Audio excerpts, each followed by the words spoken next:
The text came while my daughter was lighting candles on the cake she'd baked from scratch. We've decided to celebrate at a restaurant. It's adults only. Dad. 3 days she had spent cooking. 23 portions. Marinated, chopped, baked, decorated. She had poured her heart into every dish. And with one message, they erased her. Erased us. I looked at her, standing in that kitchen, hands dusted in flour, face still glowing with hope.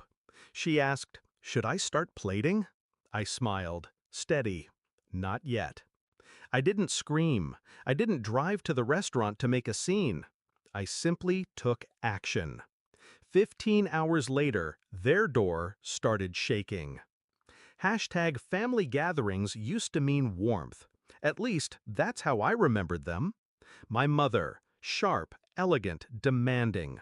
My father, controlling, cold, a man who spoke more with rules than affection. I was the dutiful daughter, the one who bent to keep the peace. But my daughter, she was different. 17, with fire in her eyes, with the kind of kindness that disarmed strangers. She loved cooking, not because she had to, but because it made her feel closer to the people she loved. She thought my parents would taste her food and see her. Instead, they spit her out before the first bite. It wasn't the first time.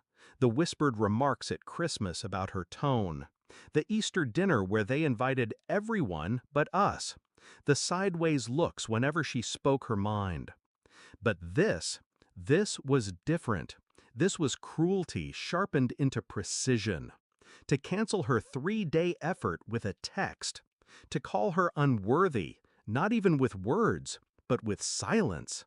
That was the moment I realized. They weren't just excluding me anymore. They were targeting her. And that I couldn't forgive. I could have argued. I could have begged for her seat at their table. But why would I? Their table was rotten. Their party meaningless. What mattered was not fitting into their world, but showing them what it felt like to be cut out of one. So I planned.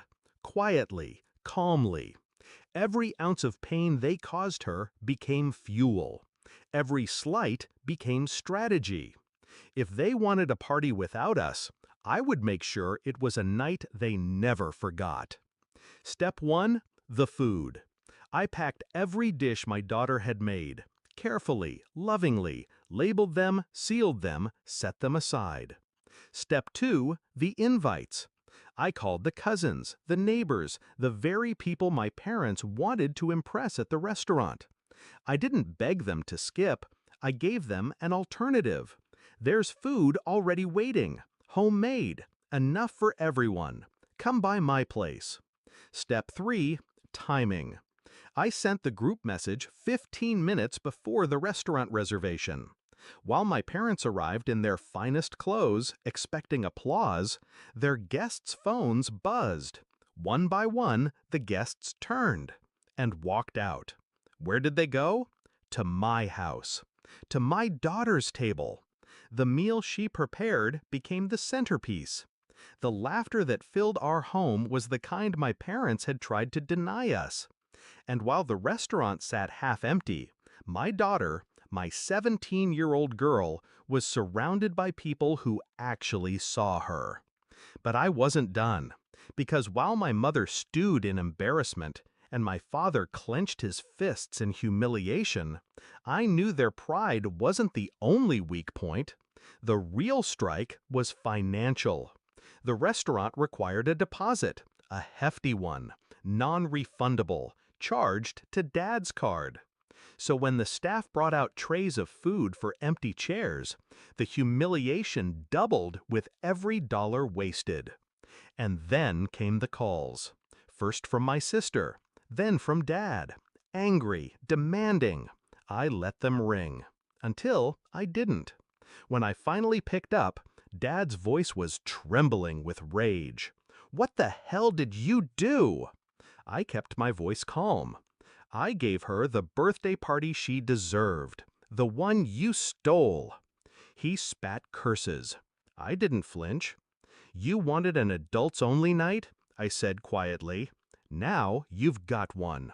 Alone. And I hung up. 15 hours later, their door shook. Not from joy, not from family, but from debt collectors and angry vendors demanding payment. The humiliation spread faster than wildfire. The story of the failed birthday dinner became gossip at the country club, whispers at church. My parents, so obsessed with appearances, were stripped bare. Their empire of pride toppled. And my daughter? She stood taller. That night she looked at me and said, "They didn't want me there." I held her hand, steady. They didn't deserve you there. For the first time in years, I didn't feel like the child begging for a place at their table. I felt like the woman who built her own. They had erased her effort with a text. I erased their illusion with silence. And as I watched her smile, surrounded by the family we chose, one truth cut sharp and clean. They tried to make her invisible. Instead, I made them irrelevant.